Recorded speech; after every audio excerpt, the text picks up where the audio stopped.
and welcome to the Dresden channel. I am Ski Nerd. Over there is Derp, and we are here to review the next season Correction. of One Piece. Because Twitch is now Derp. It's not Dritz Dresden. My Okay. Twitch name is just Derp. All right. Oh yeah. Welcome to the Derp channel. I'm Ski Nerd. Over there is Derp, and we're here to review season 10 of One Piece. First, as we were talking pre-show banter, if you didn't know, me and two friends started playing Baldur's Gate last night, and Ski Nerd asked me if I died, and I said kind of. That is because No, that's not kind of. Yes and no. I don't know what that means. Nobody knows what that means. So please explain it. I was not killed by a monster. I was killed by Devin throwing a potion at me. What? Yeah. Was it a healing potion? Yeah. How does that? What? Because apparently because if you throw it directly at a character, it's damage. You have to throw it around them, hit the floor around them. If you hit them with it, it can kill. What the hell?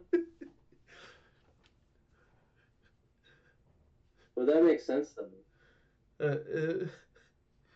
Devin and I were just sitting there laughing the whole time. And I kept making fun of him for it. Who else did you play with? Mike. Oh, okay. Throw the potion. Wait. Throw the enemy the potion. No, you tried healing me. Yeah, but he damaged you instead. So next time when he throws a potion, he's gotta throw it at an enemy. Trick. Be like, here, I got a healing potion for you. Oh, really? Thanks. Dead. Healing potion of death. It could be like fake healing potion. That could be a new thing. Like, here, I got a potion for you. Here, throw it at me. Okay. Wind up. Boom. You're dead. It does very little damage, but it's like not Ebola, placebo effect. That's it. But since this is first time doing it on Twitch, if you want to catch our first reviews and our movie reviews we've done before we switched to Twitch, look at my YouTube channel. That's where we started it. Is there a link that they can click? Mike didn't set it up, but I'm just putting it in the chat.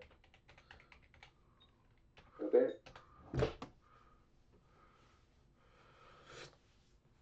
And Mike, you can also watch on Twitch like you usually do. I watch on YouTube. I don't really have a Twitch. You can on Twitch. You can create a quick Twitch.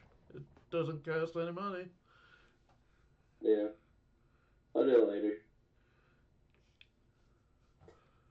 Because with Twitch, I can actually see who's watching. Oh. Not just how many people, but I can see who is logged in. Hi, cutie. Are you up? Let's get to One Piece. Okay. Last week we did the first 20 episodes of Water 7. We're doing the second half. 10. We're doing the second half tonight. Next Saturday we will do Ennis Lobby for season 11. Since our usual day, which is Thursday, is a holiday, we won't be doing it then. Yep. And join us for our anime D&D one-shot on Saturday around 10 p.m. Wow, that's so much stuff. Where can they see this? On the very channel you're currently watching. On the Twitch channel? Yep. They can see all that on the Twitch channel? Wow. That's so much fun. Once we get a more concrete schedule, I will post it on, put a schedule up on my channel. There we go. We got a schedule up? No, once we have a more concrete schedule and we know which days we'll be doing everything. Okay. Cool. Awesome. Well, this is One Piece, episode 249 to 263. And yes, I realized I said tree instead of 3, so ignore me. Alright, so as we always do, let's get into the characters. The new characters that are introduced and the new areas. The first one is a man named Spandam, and he's a man that has worked for the government for X amount of years. He works for CP5, and this is like a cutscene from like 12 years ago, or I suppose 8 years ago too.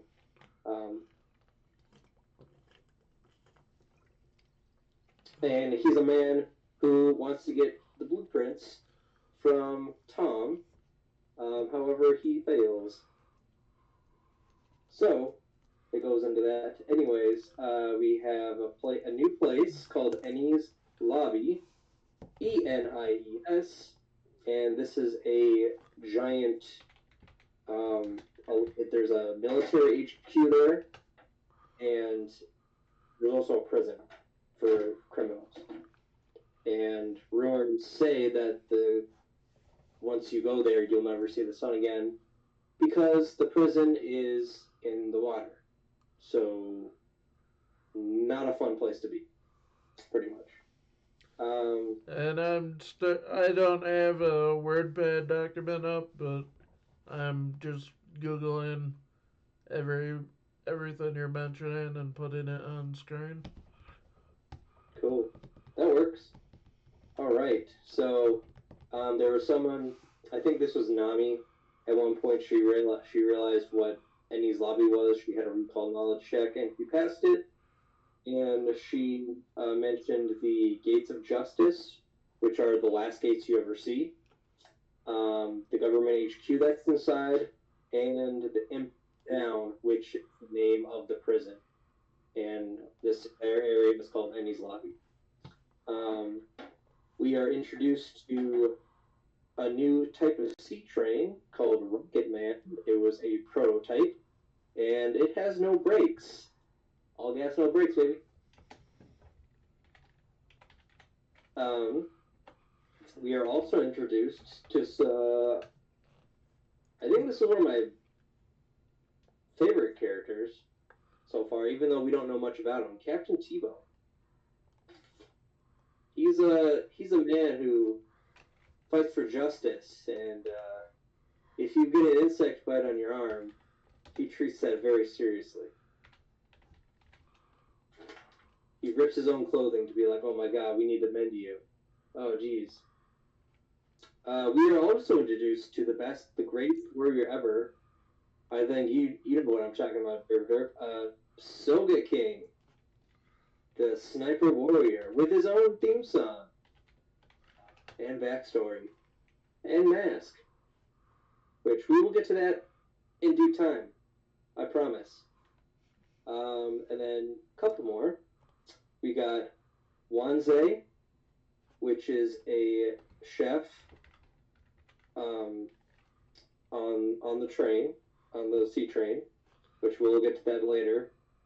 And Narrow the Sea Weasel is a newbie to CP9. So those are the new characters that are introduced. Like we always do, we're always trying to get better and try to make this as entertaining as possible and more engaging. So I would like to maybe instead of going through everything really quickly, maybe stop and be like, hey, and kind of talk about what's happening. If you want to have a discussion, I think that would be better. And too bad Mike's not here, and we can have more of a discussion. He would know more too. Or Matt. Anyway.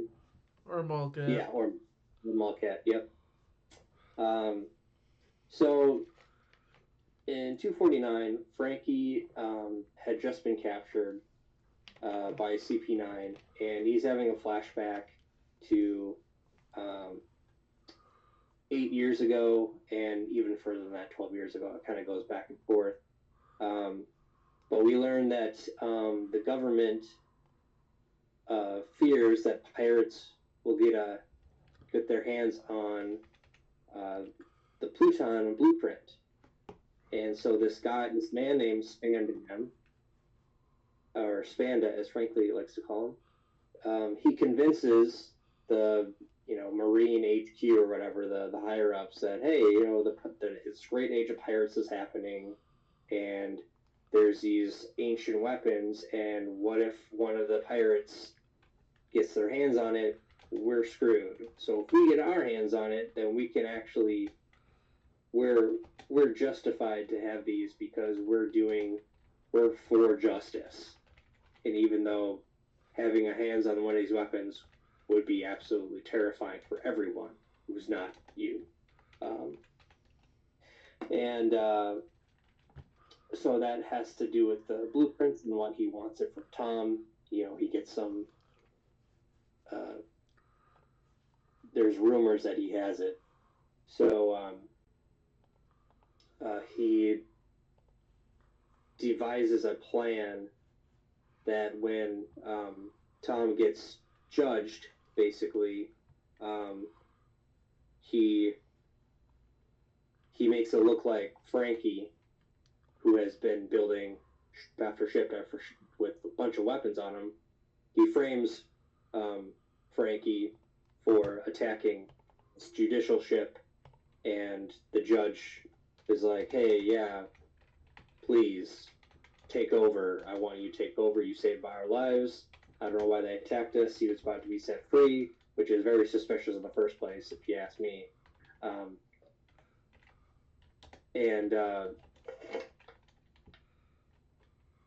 You got anything to say?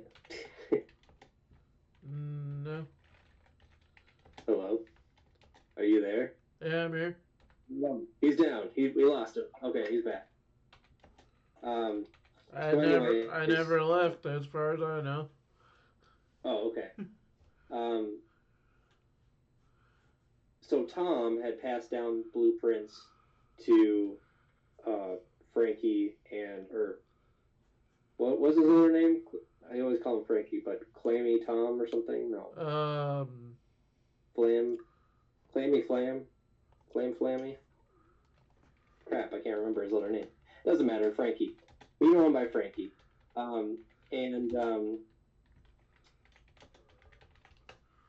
So after Frankie's ships were attacking, the government people were attacking with Frankie's ships. Cuddy Flam. Cuddy Flam, thank you. And they were attacking these ships, right?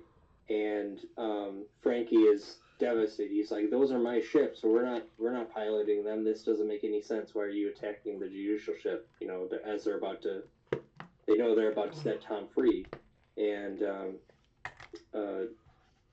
Icebarg says, like, "Hey, you're the one that made these weapons. This is your fault." And Frankie kind of freaks out and Icebark says to him, like, weapons hurt people despite your intentions. Like, Frankie had no intention of using these weapons.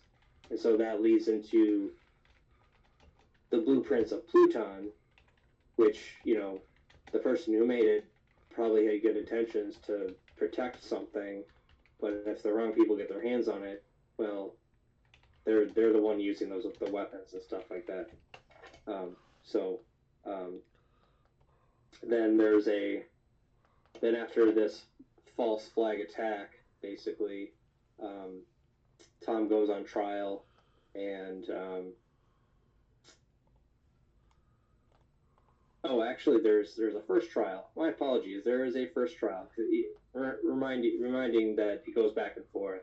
There is a first trial that he had when he was accused like 12 years ago, as opposed to 8 years ago. No, because he had, when was this? I think it was like 20 years ago. Right? Can you back me up on that? Hello? Am I the only one here?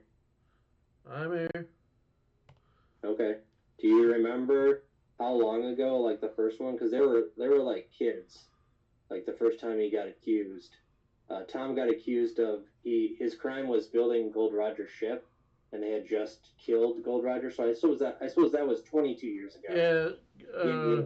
22 years ago. Yeah. Yeah, it's a 20-something gap in between current timeline and when Gold Roger, or like, So 22 years ago is when Gold Roger was killed, or Yep. he was executed, and immediately Tom was the person that made Gold Roger's ship, and he was the only person to sail through the Grand Line with like one ship.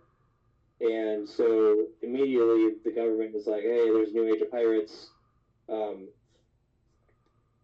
Why don't you guys? We're gonna arrest Tom, who built the ship." And Tom was like, "Hey, I built those ships. I can't control whoever sailed them, and I'm proud of building the ships, no matter who sailed them or whatever." But he also says to the judge who's gonna execute him, basically, "Hey, you know, we need to connect islands with a train, and I have plans for a train, and I'm the only person who can do it. So give me 10 years, and I can do it." And he's like, "All right, I'll give you 10 years." And he actually builds the train, and then 4 years after that is when we have the judicial ships, judicial ship being attacked. There we go. All right, cleared up some things. They're no longer my ships, blah blah blah. And Tom has a bunch of wisdom, and he actually, while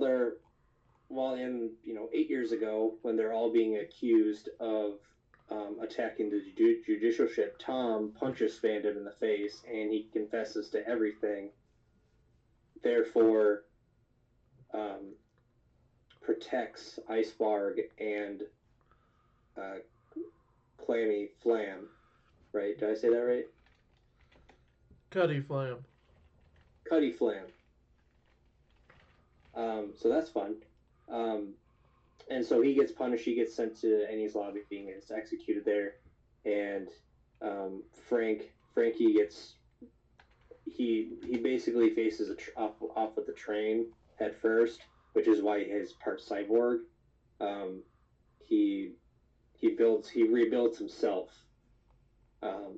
He mentions this later, but he rebuilds himself after getting hit by the train. So everybody thought he was dead, but he wasn't dead. And so that was cool.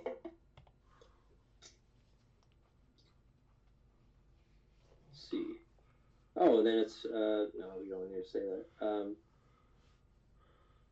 see. Frankie and Usopp were arrested, and the Going Merry gets released. I think it was, what's his name? Close to the K. Kaku. There we go. Kaku releases the ship where they're at, and this is like Tom's old workshop where they're at, and Usopp is like super sad. He's like, "Hey, you don't need to release that. You don't need to release that." And he just releases it into the ocean while this giant typhoon is happening, and Usopp gets upset. Well, I wonder why. Let's see. Let's see. Oh yeah, right. There was a fire going on in that one place. Iceberg and Pilot get saved. Let's see.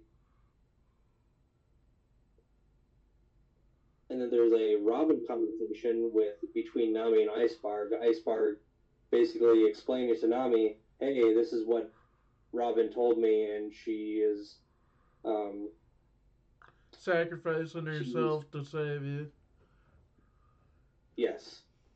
She was contacted by CP9, which is why they went with her, and they told her, like, "Hey, if you don't do what we say, we will do a buster call to get the Straw Hats," and which is apparently like 10 battleships and like 5 admirals. All the admirals just basically nuclear bombing whatever the target is.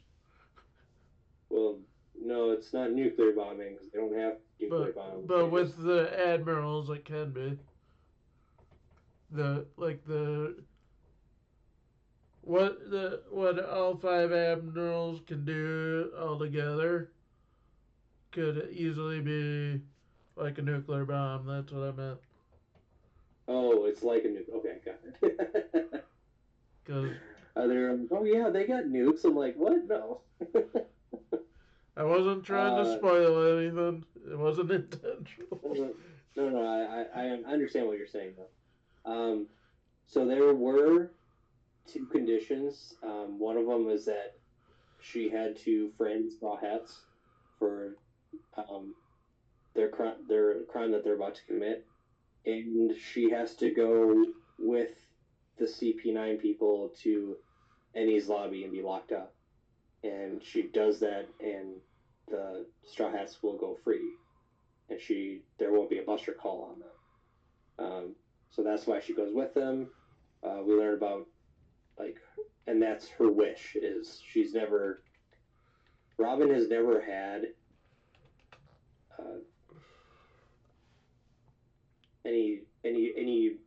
anyone that loved her, pretty much.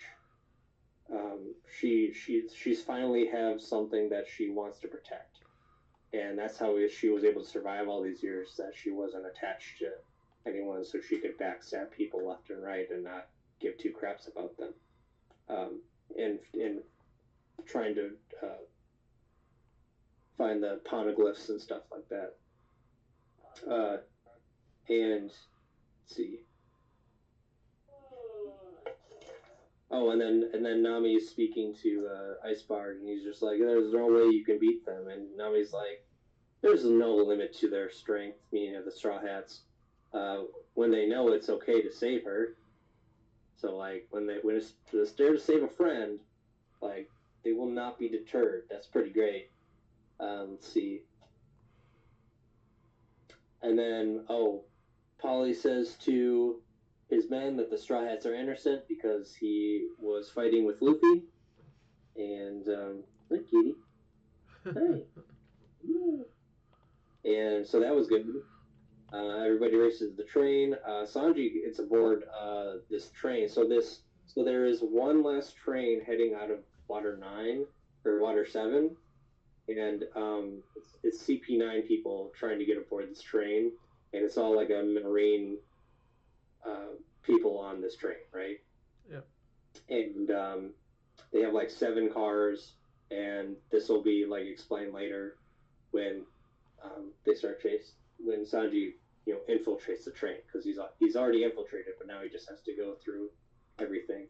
So it races off, and as the Laguna, what's it called, Aqua Laguna, comes racing towards shore, it gets pretty crazy. Oh, forgot to mention, I think I skipped a line. Yeah, I did. This is where Nami spots Luffy, who's stuck, and then Chopper spots Zoro, who is stuck. And they both race down to the lower areas and save them really quickly. which is really cool. It shows like their tenacity and their strength and their love As for each other. just as a reminder, Luffy got stuck between two buildings, and Zoro got stuck in the chimney. Yeah. How we get stuck? I don't know. But Chopper brings him the sword. He's like, "Oh yeah, put that sword in my hand, and I'll be able to cut out of here." It's like, what? No. How? Um.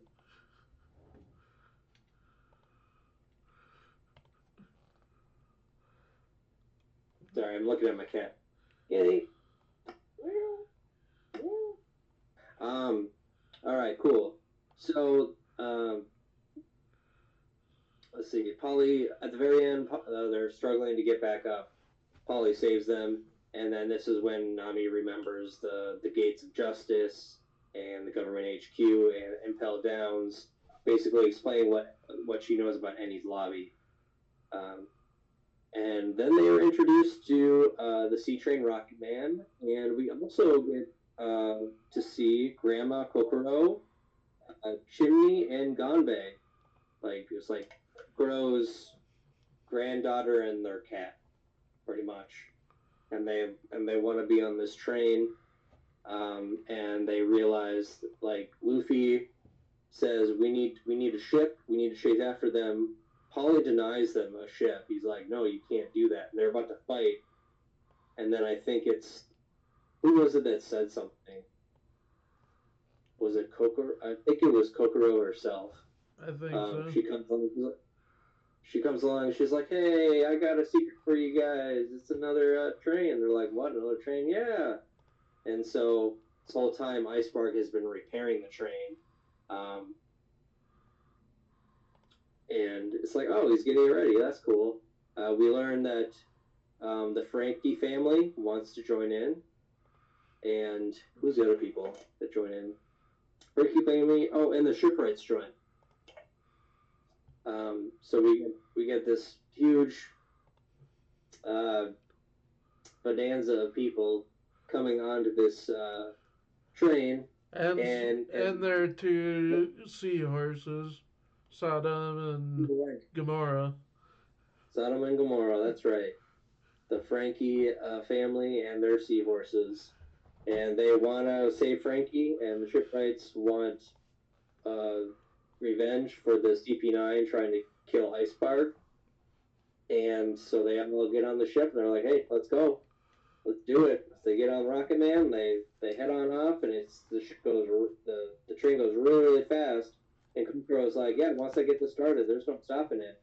And she's like trying to get on the tracks, and you see is that her Chimney and Ganbei are on the train. She's like, "What the heck are you doing up there? No, you get off there." Like, "No, we're having fun." And she's like, "No, you get in here.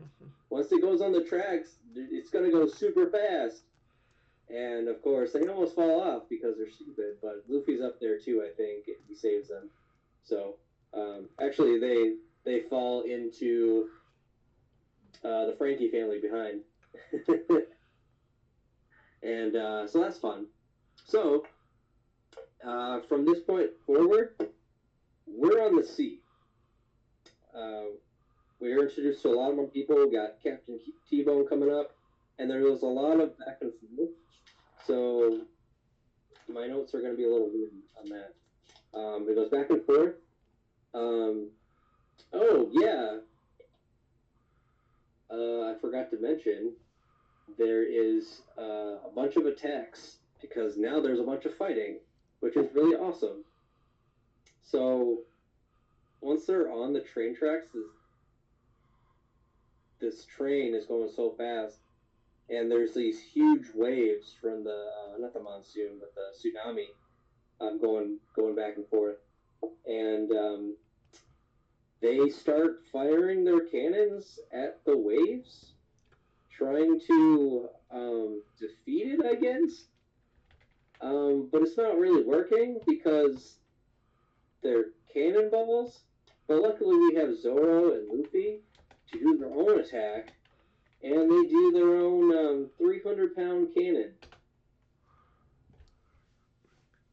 versus a wave, and it creates a tunnel in the waves so they can get through it. Because reasons. Do you have anything to say about that? No. No? Okay. All right. This is going great. So now it cuts to I think Sanji. There's a bunch of little fights that they matter, but Sanji versus the Usopp. chef. What? Hey, I was just naming off all the mini fights, but Oh yeah, go ahead if you want to. Sanji versus the chef, Frankie versus Nero, and I forgot what happens to Usopp. Oh, I was talking about like Sanji fights a lot of the low life Marines, the ones in the back. Like there's this guy who's like, I want to challenge you, and he's like, I was a boxer, and he just gets defeated in 2 seconds, so it wasn't really much of a challenge. And then we had the Captain T-Bone scene as well, where they derailed the train cars, which is very ingenious. Sanji's plan to pretend like, oh, we're coming in the back, and everybody rushes the back, and then they hop on top of the train, run forward 2 cars, and at the very last minute, Captain T-Bone realizes what's happening, and he's like, everybody to the front, and by the time they realize it, they've been derailed, so now they're stuck on the ocean in these ships, screwed, pretty much. So, awesome. And let's see. So we have Usopp that's stubborn. He says after Frankie and Usopp get rescued, they go to the top. Sanji calls Nami and says like, "Hey, we're on the ship," and Nami is all excited. So then Nami tells Sanji like Robin's intentions, her true intentions, and this is where Sanji wants to rescue her, and Luffy's like, "Yeah, I can't stop you. Just go ahead. There's nothing that'll make me stop you. I'm not even there, so I can't stop you if I wanted to try." Let's see. Then Usopp's on top. He's like, the plan is to rescue Robin, and Usopp's like, "No, I can't be part of this. I'm not part of Straw Hats anymore." And then we get him turning into the Soga King, which is he's a sniper warrior born on an island of only snipers, and he is like the best sniper ever. And he has his own theme song. So it's Operation Rescue Robin, and because he changes into that, it's his way of avoiding, like, I suppose, responsibility. He gets, he's stubborn, but this is his way of doing things, I guess. And then everybody changes clothes for whatever reason. Probably, next season's coming out. We gotta change some clothes. And for whatever reason, I never understood this, but like when Nami changes clothes, she also changes clothes in front of everyone because there's no changing room, and so like half the crew gets bloody noses. By the way, which is great, which is fantastic, which is funny. But she dresses to look exact like Nico Robin. Like, why? Are you trying to like fake them out or something and make them think that you're Nico Robin? Because if you look at Nico Robin's outfit and Nami's outfit, it's just the top, it's like the same color, the same cut. It's just like, why? Why are you looking the same? And all that Luffy changed was his black pants. He changed into black pants, and he's trying to stuff meat down there. Of course. Zoro looks way different. I don't even recognize him. He's wearing like green and yellow, like some weird outfit. I don't know. Do you have the pictures up at all of them? Okay. Yeah. So that a lot of that happens. Oh, also, Nami gets an upgrade with her weapon. She instead of the Climattack, it's called the Perfect Climattack, using the dials from Skypiea. Usopp upgraded her weapon, and they all kind of get sad about that. And then after that, the rail cars get detached. His strategy works. We also learn that Frankie is only a cyborg in the front.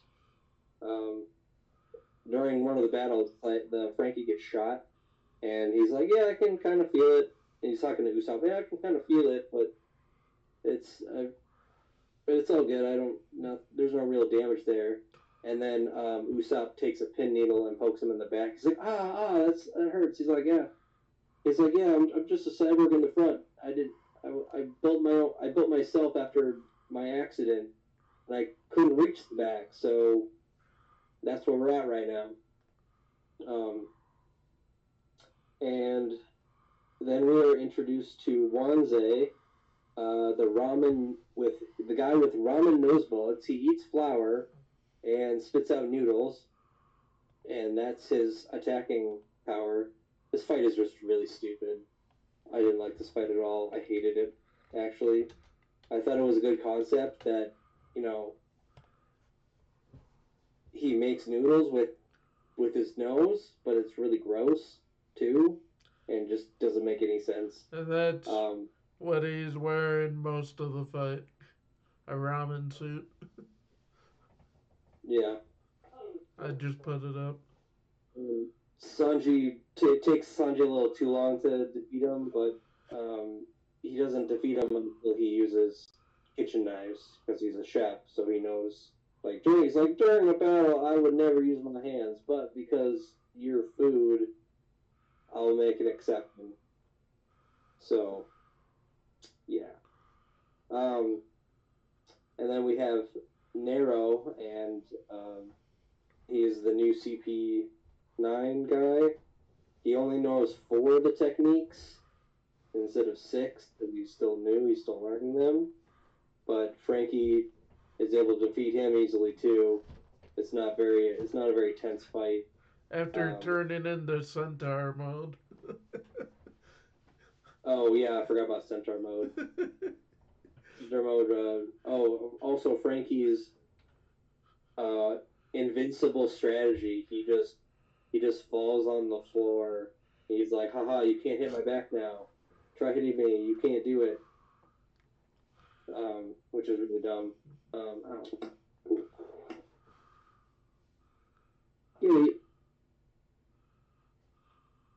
All right. Where are we, guys? Oh, right. Usopp finds Robin, and they start having a little conversation. Oh yeah, Frankie sent this detached cars. Oh right. There's more. I forgot that the 2 detached cars that are in the back are on the same rail line as Rocket Man, and so Zoro, his job is to cut them in half, and he does with ease, and it's pretty awesome. He uses what is it called? The 3 sword style, the sword draw Rashomon. These are just fascinating names. Like, Zoro's techniques and attacks are all like different for like different situations, but it makes it so epic. I can't help but get them down because they're so cool. If you want to see what it looks like, you gotta like watch it because it's impossible to explain. But he basically just there's like a blue light and he splits the train right down the center and doesn't kill anyone, but the 2 halves of these train cars just are now floating on the ocean, and that's pretty much what happens. And then we see T-Bone is running on the track. I thought he was running on water, but he's just running on the tracks. And they catch up to T-Bone, and T-Bone and Zoro have like one giant like attack each, and they both attack each other, and Zoro wins probably because he's on a train. But Captain T-Bone is not dead, which is fantastic. He's still alive, and I think he gets picked up by his men that are in the destroyed cars. Because they're, even though it's storm now, they're gonna do their stuff. Let's see. Oh, and then everybody is like makes contact with the CP9 people. The chef and the Narrow guy get thrown into the second car where the CP9 people are, and Lucci immediately kills Narrow because he's like, "Oh, you were half-witted." What was his reason? Oh, he did things halfway, and he's like, "If you're gonna be in this unit, you can't do things halfway." So he just kills him. Like, bruh, what is wrong with you? Anyways, oh, and then there was a funny little thing where Usopp and Robin are like talking, and he's like, "Oh yeah, let me pour you some tea. Oh yeah, we're here to rescue you." Blah blah blah, and she's like, "No, I'm not gonna go with you guys." And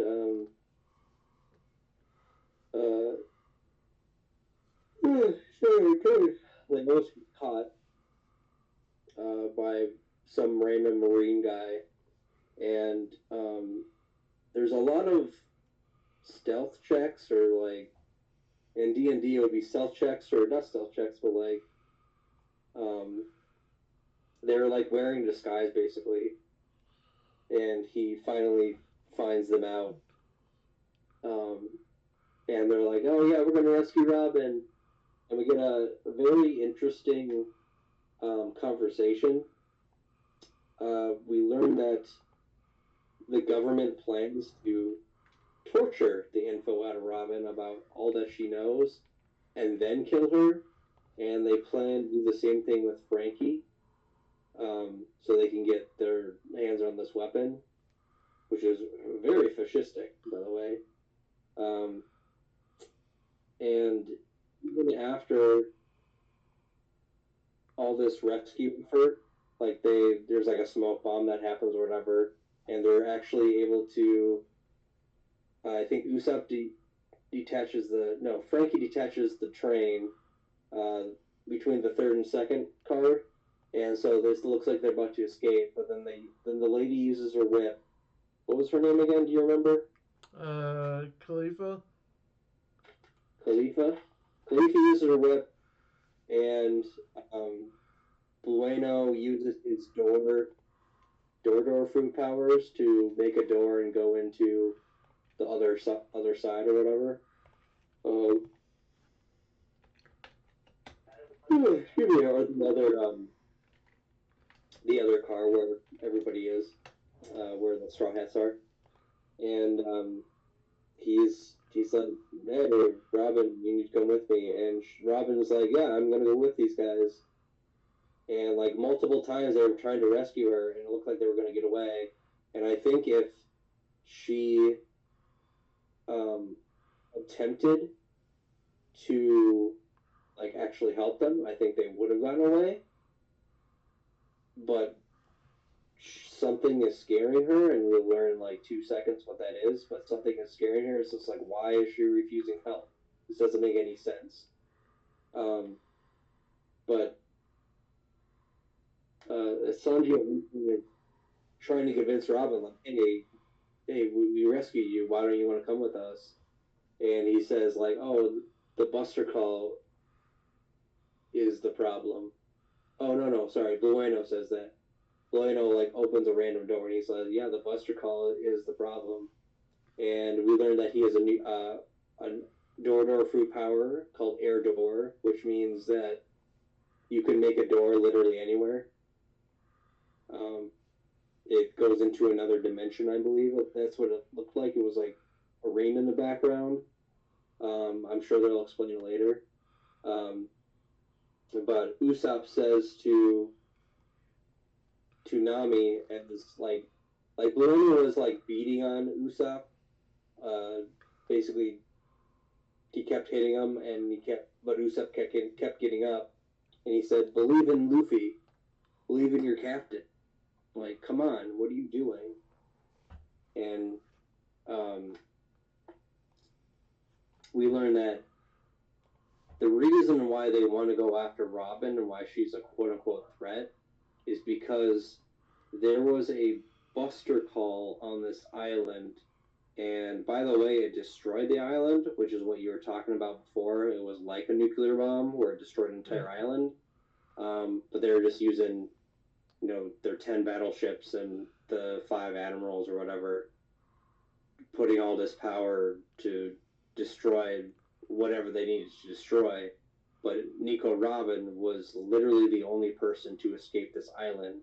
So she has huge PTSD from this buster call when she was a kid 20 years ago.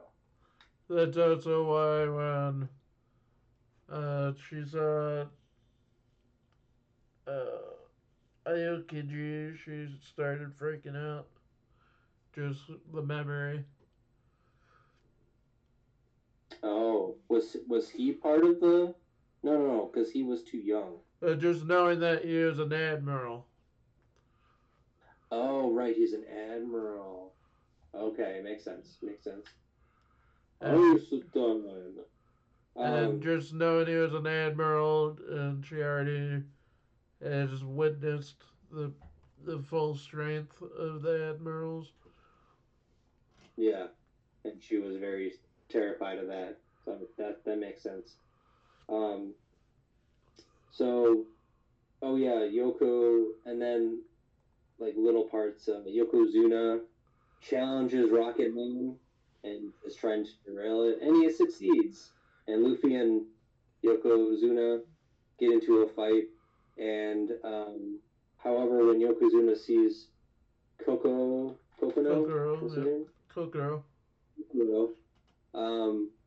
he gets all happy, and they're like talking to each other in like frog language, I guess. And she says, "Oh, you're trying to protect your friends. That's why you challenge them to get. That's why you're trying to train every day to get strong. Because you're trying to protect your friends. Because you don't want. Because Tom was Yokozuna's friend, and he was taken away by a train. And so he figured if I fight a train, I'll get strong every day. I'll get strong enough to save my friends." And now he has the opportunity to save his friend, Frankie. And so he joins in as well, which is cool. And see. And then Frankie has a heart-to-heart with Robin, and he basically says, "Your life is not a sin." And I think that's the first time someone has like understood her, like in her life. Like she believes this the whole time that she actually is a sin. She was believing the lie that was told to her a million times. And he's like, "No, you're just living your life. You're not a sin. That doesn't make any sense." Anyways, it ends with everybody seeing, or Frankie and Robin seeing Ennie's lobby. And they're like, "Oh my god, this is Ennie's lobby. It's just a giant waterfall, blah, blah, blah." So, that was kind of what happened in it. Hopefully it was quick. I don't know how long we've been recording for. Just under an hour. Okay. Yeah, we still gotta work on that, cutting that down. That's okay. We're still learning. We're still working on it. Yeah, the second half had a lot of battles in it, which was really cool. I did not like the what's his name, Wanze battle between Sanji and Wanze, the noodle guy. That was terrible. Love Captain T-Bone. He was cool. Nero sucked. He was just a cocky kid. And he didn't have to die, but he was just kind of a dick. He's like, "Oh, look at me! I just joined this crew. Blah blah blah. I'm super special." It's like, no, you're not, bro. No, you're not. Um, let's see. I liked the scene of like Nami using her like recall knowledge of like, oh yeah, I know that place. I'm a navigator. I should know things. And then and then they were like looking all over the city for Luffy and um, Zoro, and everybody had their own bowl, and they were like going through all these canals and stuff like that, and just yelling at them to come on out. They thought they were hiding something, I guess, and like the race to find them, and when she spots him, like her courage to actually go down there, um, because there was like a giant wave coming. There was like an ebb, which means a lowering in the Aqua Laguna, and knowing anything about um, like tidal waves and stuff, if you ever see a beach just like lose more and more water, you run to high ground because there is a wave coming, and this particular wave is like a giant wave where you can just get swallowed up and there's no coming back from it. And she has the courage, the balls, to go down there and find Luffy and Chopper too. Chopper runs down there to go rescue them, and they probably would have died if they didn't go down there and rescue them. And then like we get a lot of Nico Robin's story. That was really cool in this, not just in these last 15 episodes, but in the 35, which is season 10. There's a lot of like mystery of Nico Robin, and it uncovers a lot. Like the government absolutely hates her, but they need her to find weapons. Her and Frankie are the two people in the entire world that should not be together and should not be captured by the government, and they are. Um, for everyone's sake, anyone getting their hands on the Pluton blueprints, um, there's going to be a world of hurt. Like for a lot of people are going to die. Um, and we don't want to have that. That's not good. Was there anything particularly that you liked? You've been quiet. Uh, Not necessarily. Yeah, I really liked all 3 or 4 seasons of it. Uh, More of what I like is comes not what we're gonna watch this next week, the week after, which because it's just the third part of the 4-parter is just nothing but really good fights.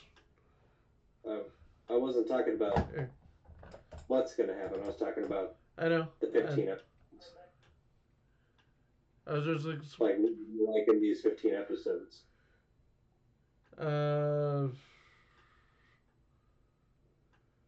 Besides Nami taking her clothes off. God.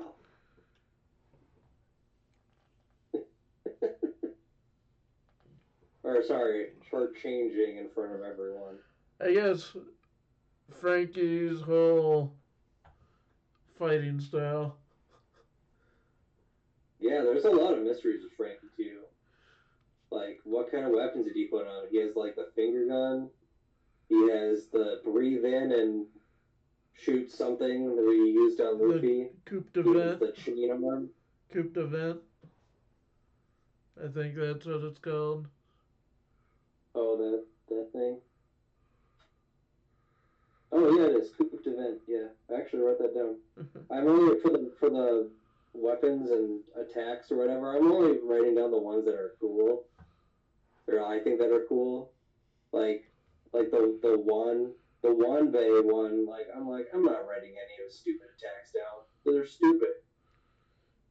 he's like, oh, my nose hairs are all crisscrossed so I can make noodles. It's like, bruh, why, how long have you been doing this? They trust you? Why? So there's that. What else happened? Oh, like Tom. I really like Tom. He's really cool. And seeing young Frankie like kind of grow up, and Icebark too. What does he call him? Monkey? Oh, Moron Key instead of Monkey. So that's kind of fun that they have their little thing.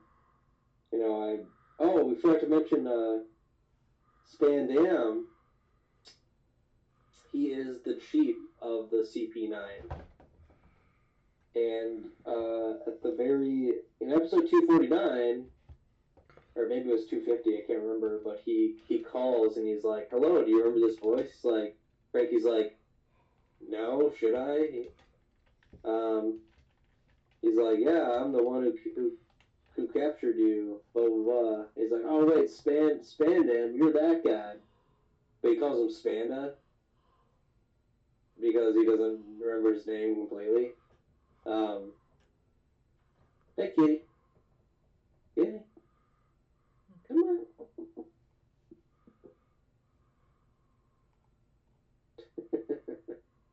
Sorry. My cat is wanting to play right now. So that's cool. I was wrong. Most of the stuff I'm looking forward to actually happens in the next arc. Oh, alright.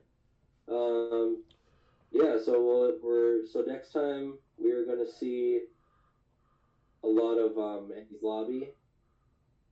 So Ship Slasher Tiba. Yeah, that's right. Andy's Lobby. Alright, cool. Which we will hate it. What? Continue. Oh, I was just wrapping it up. Asking the audience, did you guys like it? Did you hate it? Was it too long? It was probably too long. We gotta shorten it. We gotta cut our airtime in half. Give us your opinion on how we can do that. Please. To cut it in half? No, that's up to us. Yeah, but just to help let us know where we can what we can shorten, like what sections, how to shorten it, like get other opinions can help. Yeah, I suppose we could do that, but then a lot of that, like 90% of that, comes from us. Like we have to figure that out, right? I mean, the audience can suggest things if they want, but it's not a requirement. Hi, kitty. It's up to us to take the responsibility to make it more entertaining. Was there anyone that actually watched, or no? To my knowledge, no. Okay. It doesn't necessarily give like a number on OBS, but I can see like any members that we're watching, like any people that are members of Twitch. Oh. Not anybody that's just regularly viewing Twitch. Yeah. Without being logged in. Oh, got it. I didn't know you. Oh. Mike is in chat. Oh, what is he saying? Water 7 is fun. Yeah, you went on, took a bowl, went down the waterfall there, or the water chute, and you turn that bowl into the giant bowl train that goes on water, and you made it to Annie's Lobby. That's pretty sweet.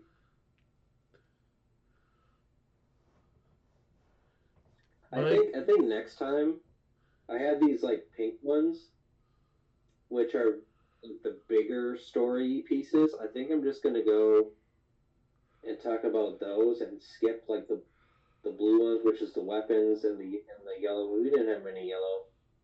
Yellow is just like general stuff and how things work. And then orange is quotes. I think I'm gonna skip all that and just like do a brief synopsis of the pink ones, and then go back and talk about like if there's something that we want to talk about. Mm-hmm. I think that'll shorten it up. Right, yeah. That was our review of second half of Water 7 arc or season 10 of One Piece. Join us next Saturday for NS Lobby. Before that, join us Saturday for our anime D&D one shot, and probably Sunday for another round of Baldur's Gate. Absolutely, Oprah. And Mike, I already mentioned what the chaos of last night's Baldur's Gate with the potion. Yes. Which I didn't know was a thing until he mentioned this.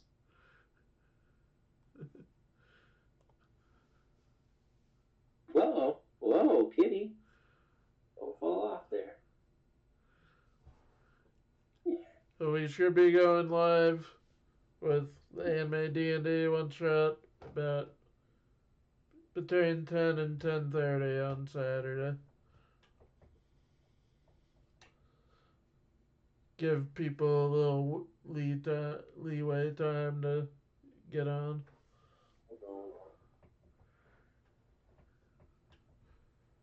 Because I'm sure you and I will already be on by then, because we'll be, I forget, we'll also be watching a movie Saturday. Whoa, there's so many things happening. I can't keep up with all this. Is there like a schedule of events? Working on it. Whoa. Okay.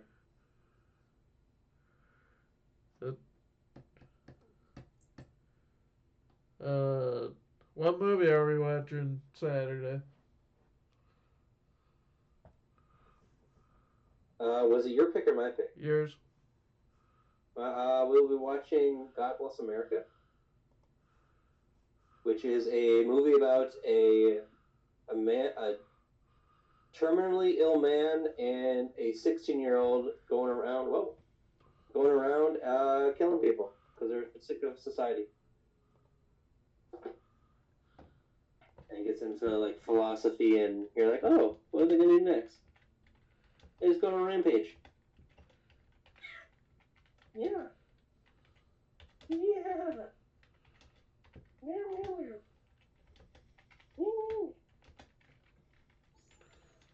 And I know next Sunday will be Heavier Trip. Okay. Because I already have my next choice figured out.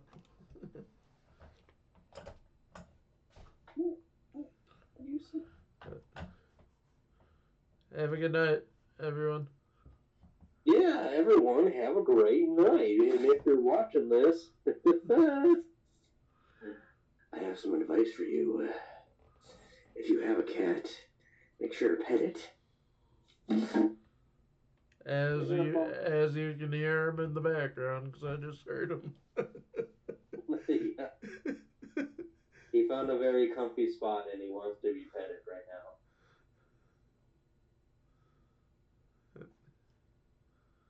Sayonara. Sayonara.